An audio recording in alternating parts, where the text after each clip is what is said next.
Hello नमस्कार मित्रों, आप सभी का मेरे चैनल SG4 न्यूज़ आला स्टॉक मार्केट पर स्वागत है। आज हम जिस शेयर की बात करेंगे वो है कल्पना इंडस्ट्रीज। बात करेंगे कल्पना इंडस्ट्रीज लिमिटेड के बारे में। कंपनी के फंडामेंटल्स कैसे हैं और टेक्निकल पर क्या ये कंपनी इन्वेस्टर्स के लिए अच्छी है और क्या लॉन्ग टर्म बेनिफिट्स यहां हो सकते हैं या शॉर्ट टर्म के लिए स्टॉक ज्यादा अच्छा है और क्या टारगेट्स स्टॉक में हो सकते हैं क्योंकि मार्केट में बड़ी गिरावट है और जो कंडीशंस यहां ग्लोबल सेंटिमेंट्स को लेकर चल रही हैं उसके अकॉर्डिंग स्टॉक में ऑलरेडी 15 रुपए तक की गिरावट देखने को मिल चुकी है। डेफिनेटली गिरती मार्केट में पैसा लगाना is the best strategy as intellectual से जो जितना गिरता है वो उतना ही तेजी में उठता है। टेक्निकल एनालिसिस में एक सपोर्ट स्टॉक में बन सकता है, लेकिन सैटरडे और संडे दो ऑफ ट्रेडिंग डेज आने वाले हैं, तो ग्लोबल सेंटिमेंट्स इन दो दिनों में कैसे होते हैं उन पर भी काफी कुछ डिपेंड करेगा कि मंडे के दिन यहां क्या देखने को मिलेगा। तो वीडियो को स्टार्ट करने से पहले अगर आपने चैनल पर पहली बार विजिट किया है तो सब्सक्राइब करके बेल आइकन को जरूर प्रेस कर दें ताकि फ्यूचर वीडियोस का अपडेट आपको टाइम पर मिलती रहे। इसी के साथ ही फ्रेंड्स मैं आपको बता दूं कि चैनल पर हर महीने एक पेनी स्टॉक रिकमेंड किया जाता है जो लिमिटेड टाइम पीरियड में आपको मल्टीबैग रिटर्न्स की गारंटी देगा। तो अपने पोर्टफोलियो को गिरती मार्केट में भी हेल्दी और वेल्दी बनाए रखने के लिए स्टे अपडेटेड। तो सबसे पहले देख लेते हैं कि कंपनी का बिजनेस क्या करती है। Engaged in manufacturing and sale of polyvinyl chloride, polyethylene, antifab, and EP compounds. The company mainly caters to wires and cables, packaging, footwear, and consumer durables industry. Plastic manufacturing, wires, cable, footwear में company का business है। India की one of the largest companies में से एक Kalpana industries making largest polymer compounder in India. Havells जैसी बड़ी companies as client है जिनमें सर्विसेज कंपनी प्रोवाइड करती है। ईस्ट, वेस्ट, नॉर्थ तीनों डायरेक्शंस में कंपनी का बिजनेस फैला हुआ है। बिजनेस सुनने में तो काफी अच्छा लग रहा है, लेकिन क्या फाइनेंशियली और फंडामेंटली कंपनी स्ट्रांग है? तो सबसे पहले कंपनी के टोटल रिवेन्यू पर देख लेते हैं। 2018 में कंपनी का टोटल रिवेन्यू 1726 करोड़ का था। 2019 में 1994 करोड़ का हुआ, लगभग 270 करोड़ का jump year on year basis पर इंक्रीज देखने को मिला है। 2019 में वापस से कंपनी 17 करोड़ के टोटल रिवेन्यू पर आ गई। फिर 2021 में वापस से टोटल रिवेन्यू में गिरावट देखने को मिली। Skip this video if you don't want to invest. गिरावट देखने को मिली है।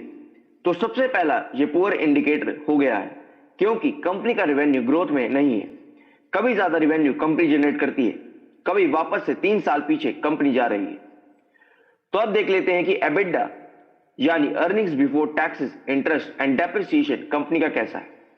2018 में 105 के फिगर्स थे, फिर 2019 में इसमें भी तेजी आई, फिर वापस से गिरावट और अभी 2021 में एबिडा फिर से गिरा है।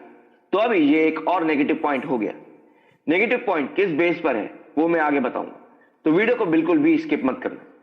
नेट इनकम भी देख लेते हैं। 2012 में कंपनी जिस ग्रोथ पर थी आज भी उसी ग्रोथ पर कंपनी है, मतलब इन फिगर्स के अराउंड ही कंपनी चल रही है, इससे ऊपर नहीं उठ पाया है अभी तक 8 सालों में कंपनी का नेट इनकम। तो डेफिनेटली ये एक स्टेबल ग्रोथ है और बीच बीच में बड़ा डाउनफॉल भी कंपनी के रेवेन्यू और नेट इनकम में आया है। तो फंडामेंटल्स के अकॉर्डिंग स्टॉक कैसा होना चाहिए? तो डेफिनेटली वहां भी उतार चढ़ाव देखने को मिलेंगे। तेजी बनेगी, फिर गिरावट बनेगी, फिर तेजी बनेगी। इसी पैटर्न पर स्टॉक भी देखने को मिलेगा जो मैं आपको आगे टेक्निकल एनालिसिस में बताऊंगा। तो अब चलते हैं कंपनी के बैलेंस शीट पर। टोटल एसेट्स और टोटल लायबिलिटीज को कंपेयर करेंगे। हर साल कंपनी के टोटल एसेट्स की वैल्यूएशन ऑलमोस्ट सेम ही देखने को मिलती है। प्रेजेंट में कंपनी के टोटल एसेट्स 841 करोड़ के अराउंड है, जिस पर टोटल लायबिलिटीज कंपनी की 473 करोड़ की है।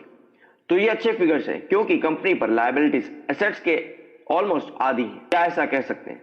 तो ये एक पॉजिटिव इंडिकेटर यहां कह सकते हैं। अब कैश फ्लो भी देख लेते हैं।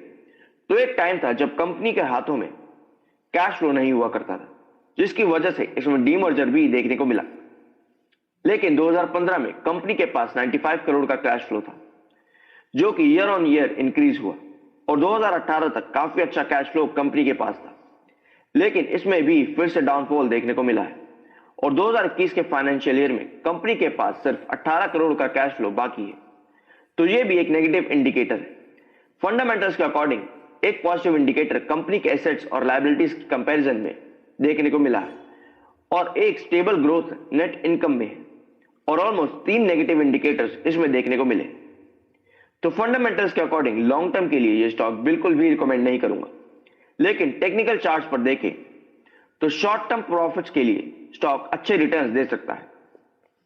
तो सबसे पहले स्टॉक का पीई देख लेते हैं, यानी प्राइस पर अर्निंग्स रेशियो, यानी स्टॉक पर 1 रुपए कमाने के लिए आपको कितने पैसे देने पड़ सकते हैं। तो 7.69 का पीई अभी तक स्टॉक में है और ये टेक्निकल एनालिसिस के अकॉर्डिंग एक काफी स्ट्रॉन्ग पीई है, यानी स्टॉक इस समय काफी सस्ता हो चुका है। तो टेक्निकली ये एक पॉजिटिव इंडिकेटर है। अब इसके चार्ट पर देख लेते हैं कि स्टॉक लॉन्ग टर्म के लिए अच्छा है या शॉर्ट टर्म के लिए। तो जैसा कि मैंने फंडामेंटल्स में ही बताया था कि फाइनेंशियल्स यानी रेवेन्यू और नेट इनकम में उतार चढ़ाव देखने को मिलता है, और जो नेट इनकम कंपनी के 2012 में था उसी बेस पर कंपनी आज भी है, और सेम देखें तो स्टॉक में उसी तरह से उतार चढ़ाव देखने को मिला है। तेजी बनती है, फिर वापस से इसमें गिरावट आती है, फिर तेजी बनती है, फिर गिरावट, यानी लॉन्ग टर्म में स्टॉक पूरी तरह से अभी तक फ्लॉप हुआ है, क्योंकि तेजी के बाद वापस से स्टॉक उसी रेंज में आता है। तो डेफिनेटली शॉर्ट टर्म में ही इसमें प्रॉफिट होगा। तो अब आ जाते हैं एक साल के चार्ट पैटर्न पर।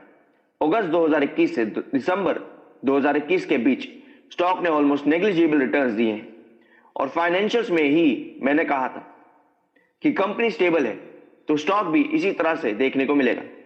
लेकिन अभी स्टॉक में काफी गिरावट हो चुकी है, जिसकी वजह से इसका पीई भी काफी लो हो चुका है। तो उसके अकॉर्डिंग कुछ प्रॉफिट अभी ये स्टॉक यहां पर दे सकता है।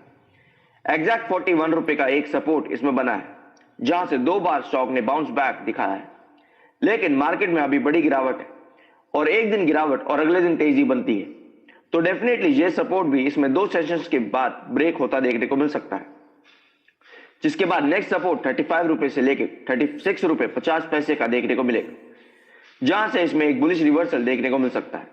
लेकिन मैं फिर बता दूं कि फंडामेंटल्स कंपनी के ज्यादा स्ट्रांग नहीं है, तो फंडामेंटल्स के अकॉर्डिंग लॉन्ग टर्म के लिए स्टॉक में बिल्कुल भी रिकमेंड नहीं करूंगा, बट शॉर्ट टर्म में ये लेवल्स पर आप इस स्टॉक में एंट्री कर सकते हैं, जहां से 45 रुपए का टारगेट ये स्टॉक अचीव कर सकता है।